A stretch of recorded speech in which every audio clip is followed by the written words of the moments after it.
শুভ দুপুর বন্ধুরা। এখানে আজ আমরা চিংড়ি মাছ এনেছি, চিংড়ির সাথে আছে আড়ি মাছ। তো আজ দুপুরে আমাদের এটা রান্না হবে। এটা কালকের ভিডিও, বুধবার ছিল। তো এখানে কাটছে আমার যা এসর। তো এসরটা দেখো কত আটা। তো এসর দিয়ে আমরা খাবো চিংড়ি মাছ।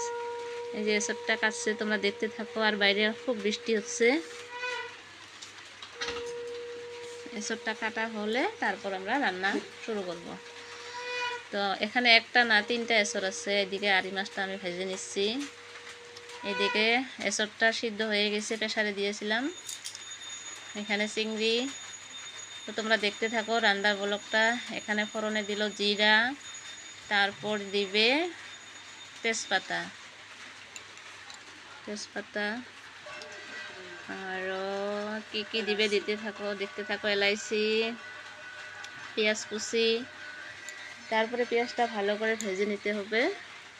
এইভাবে ভেজতে ভেজতে লাল হওয়ার পর তারপর দিবে এখানে যা যা মশলা করেছি, আদা, রসুন, কাঁচা লঙ্কা আর পেঁয়াজ, এটা সব মিক্সিতে দিয়া বেটে নিয়েছে। তারপর এখানে হলুদ দিয়েছে। হলুদ দিয়ে ভালো করে ভাজা ভাজা করতে হবে। জিরা, যখন তেল ছাড়বে তখন এসরটা ঢেলে দিবে। সামান্য লবণ দিয়ে দিবে যাতে পেঁয়াজটা ভালো করে সিদ্ধ হয়। তারপর দিবে এসর। এখন এসরটা ভালো করে কষাইতে হবে। এই যে ভালো করে কষাইতে হবে। যদি ভিডিওটা ভালো লাগে লাইক কমেন্ট শেয়ার করে দিবা। আর যদি এইভাবে এরকম ভিডিও দেখতে চাও, রান্নার রেসিপি দেখতে চাও, তাহলে কমেন্ট করবা।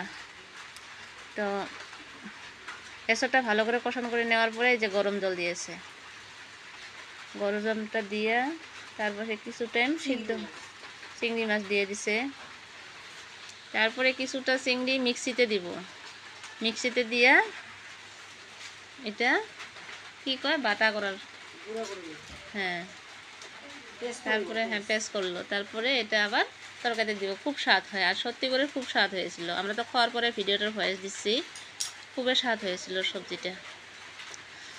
তো তোমরা দেখতে থাকো, এইভাবে রান্না করে খাবা, খুব টেস্টি হয়।